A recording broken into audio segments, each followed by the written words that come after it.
Hey guys, welcome back to another exciting episode of Cross Street Classics. We are back here for part 2 of our 1998 Lincoln Mark VIII project. So our last video we did a little introduction, did a little history of the car, history of the cars themselves, and I talked about the blend door being one of the issues with this car.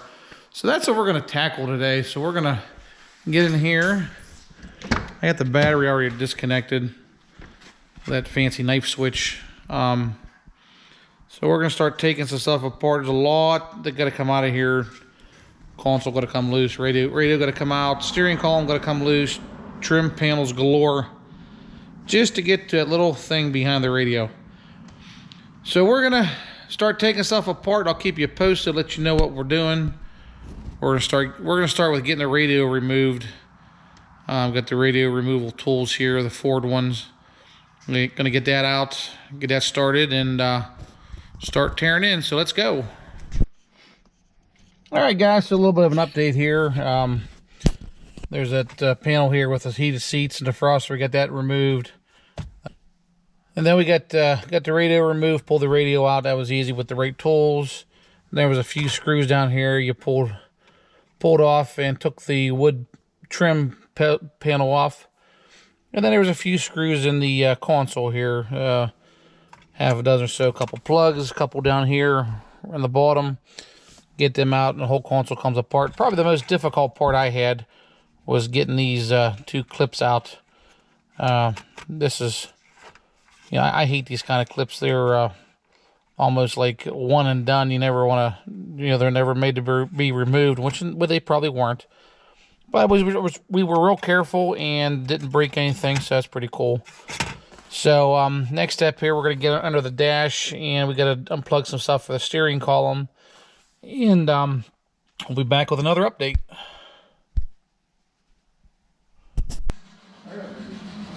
All right, guys, so we got this panel off under here. These 3 plugs and this module here unplugged on the steering column. Got the steering column bolts out. The steering column just kind of floating here. This little instrument panel cover, a couple screws in here, get that off.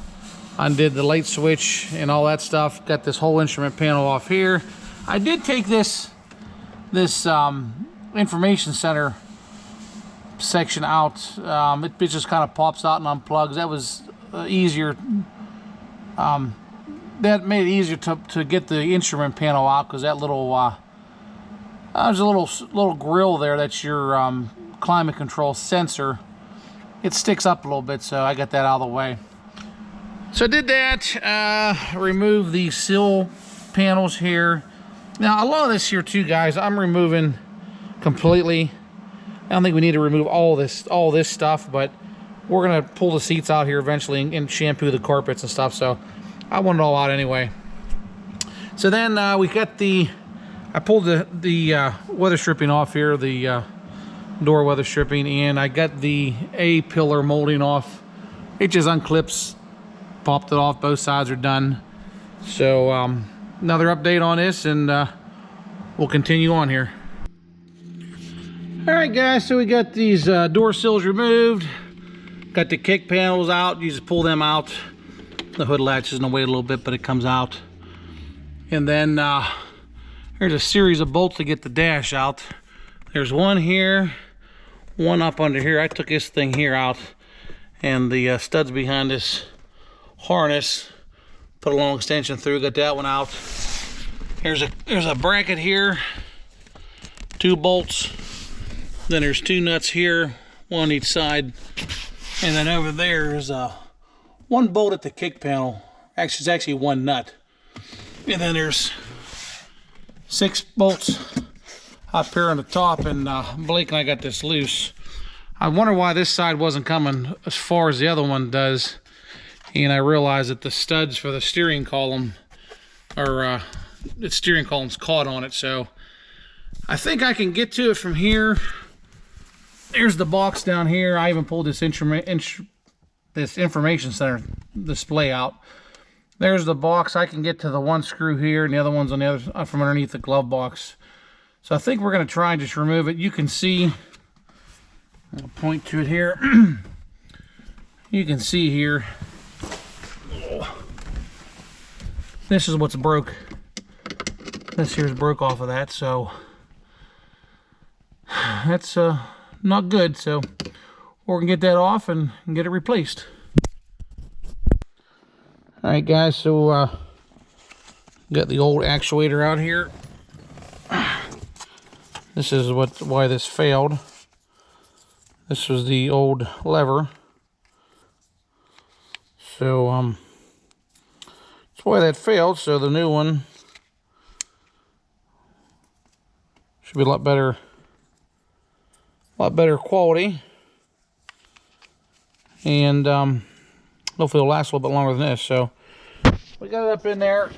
You can see it just sitting there. We put the arm back on. I pulled this arm here out of the box, fix this back in here. So we're gonna get it back in place and start going back the other way now. Well, guys, we got this in. Blake got one more bolt to get under here. Way up underneath it, you can see him working down. We ended up using a 8mm ratchet wrench to get basically 3 of them. This one up here, this one that my lights shine on, was the easiest one to get to. I pulled this information center out, and that was a pretty easy bolt to get. And it also allows access to get the tab into the damper. So far, guys, everything went somewhat smooth. Yeah, I know. I've read some stuff on the internet about this. You know, this was like a 6-hour job, and I'd say so far we have probably a good solid 2.5 hours to get to this point. You know, it's first time doing one of these.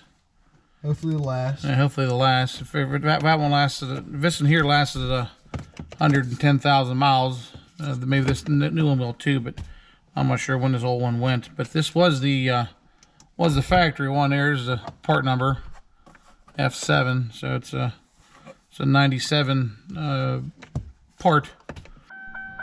All right, guys. So we got our dash back bolted in here. Got the 2 fasteners here, the bracket with the 2 bolts there, the 2 bolts here, the 1 bolt there, and the 6 bolts up on the top. That's all bolted in. That's all fastened securely again. I hooked the battery back up. As you can tell, we're going to turn the key on and see if our vent cycles, or see if our arm cycles. Put the climate control up. You can see it there. It's moving. So didn't do that before, so it's a good sign.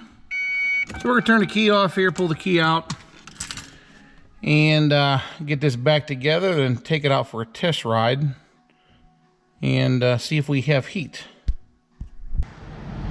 All right, guys. So we had a little bit of a scare. Not really a scare, I guess more of a concern. Had this thing running in the garage, got up the temperature, was not blowing warm air. Couldn't figure out why. Went under the hood, and the heater core was bypassed, which really had me concerned, because now I'm thinking, oh, now I got to put a heater core in this thing, and you got to pull the whole dash out to get the heater core in. So, you know, we pulled the carpet back. You know, you can see we got the seats out here now because we're in the middle of tearing this apart to clean anyway. And, you know, there's no evidence of the floor being wet. I can't see anything that indicated a heater cord leak. So I said, well, let's just pull that bypass hose off and hook it back up like it should be. And lo and behold, I got heat. And while we were at it, we put a little bit of Freon in, and got the air conditioning working too. It was a little bit low, so got a slow leak in that, which, you know, 25-year-old car, I'm sure it's going to happen. So right now I have it on 60, and I have nice cold air coming out of the vents. We're going to turn this up. Max air kicked out. Let's put it back on automatic here. And we're gonna just keep bumping the temperature up.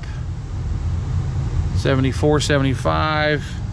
Got nice hot air coming out of here, nice and warm. And you know, I've been sticking my fingers in here trying to see if I can smell or feel any indications of antifreeze, and I can't find anything.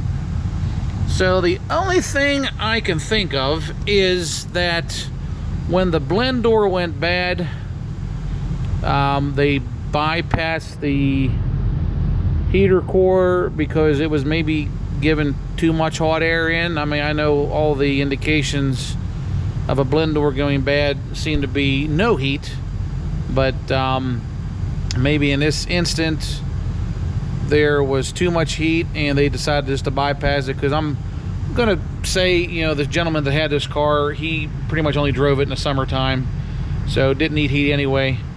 But I do want to get all this corrected. So, you know, the blend door's done. We have heat now.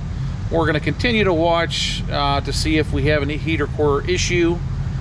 We're crossing our fingers and hoping we don't. As you can see here, though, we do have, I got the dash all pretty much done, got it all cleaned up. So we got that all working. Let me show you under here where the hose I was talking about was. You know, this was the bypass hose. They had it snaked around here, and it kind of snaked it around, hooked to the other one. These two hoses were fortunately just kind of tucked away on the side. So, like I said, I can't see any steam coming up.